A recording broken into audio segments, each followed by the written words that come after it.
जय जय श्री राधे श्याम। कार्तिक स्नान, कार्तिक व्रत, जप तप हवन पाठ पूजा का बहुत ही महात्म्य और अनंत फल देने वाला है।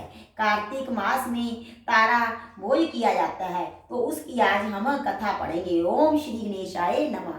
तारा भोज की कथा।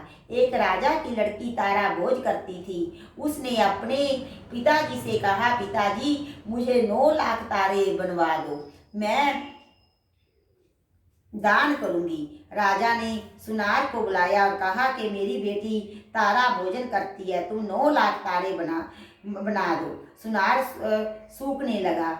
सुनारी ने पूछा कि तुम उदास क्यों रहते हो। उसने कहा, राजा ने 9 लाख तारे बनाने के लिए कहा है, मैं कैसे बनाऊं, मुझे तारे बनाने नहीं आते।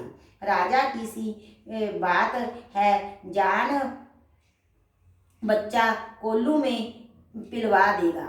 सुनारी ने कहा, इसमें परेशान होने की क्या बात है, गोल सा पत्रा काट के कलियां काट लेना, राजा ले जाएगा। सुनार ने ऐसा ही किया, राजा ले गया।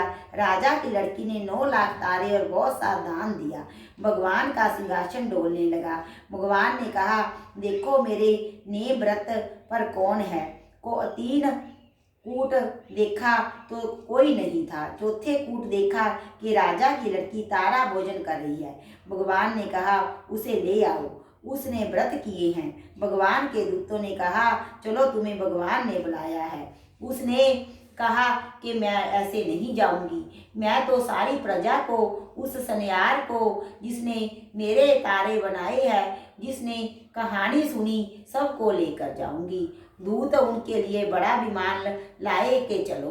वह कहने लगी, हाँ हाँ अब मैं चलूंगी। सब विमान में बैठकर जाने लगे। रास्ते में उसे अभिमान हो गया, मैं तारा भोजन व्रत नहीं करती तो सबको स्वर्ग कैसे मिलता।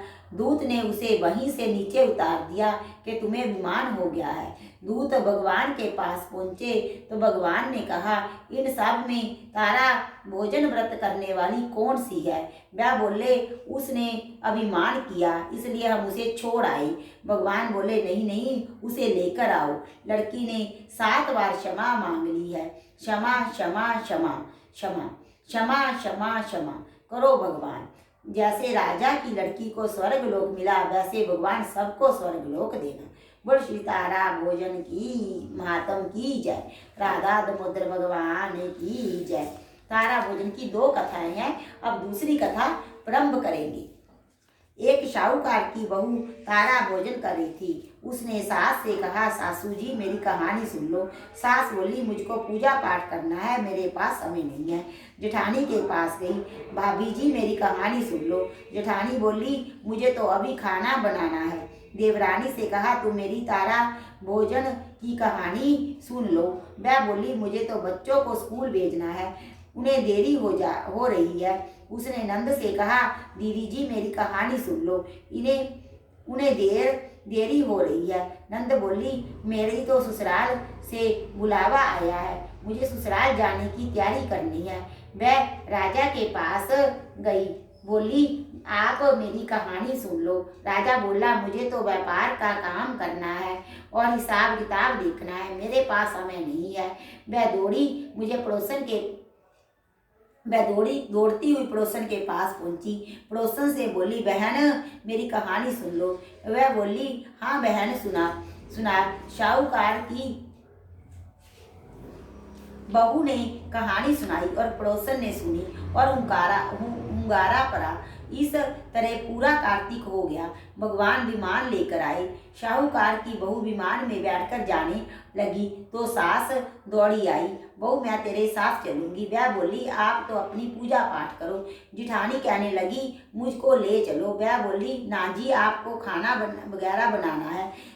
देवरानी बोली, मैं भी चलूंगी। वह बोली, तुमको तो बच्चों को तैयार करके स्कूल भेजना है, तुम कैसे चलोगी। नंद आई, बोली, भाभी मुझको भी अपने साथ ले चलो। उसने कहा, दीदी आपको तो ससुराल जाने की तैयारी करनी है।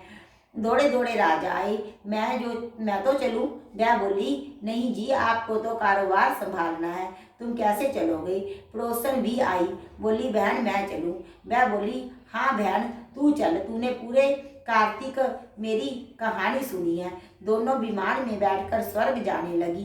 रास्ते में बहू को अभिमान हो गया। वह सोचने लगी, मैंने तो कहानी कही, व्रत किया, तब मुझे स्वर्ग का वास मिला, और पड़ोसन ने ना व्रत किया, केवल कहानी सुनी, मेरे कारण इसे भी स्वर्ग मिला।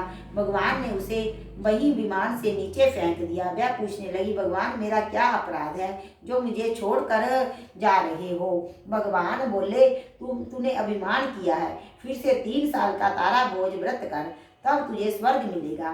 तो इस कहानी से यह शिक्षा मिलती है कि हमें अभिमान नहीं करना चाहिए, नम्रता से भगवान का पूजन पाठ करना चाहिए। बोले राधा दामोदर भगवान की जय, कार्तिक महात्म की जय। जय जय श्री राधे श्याम।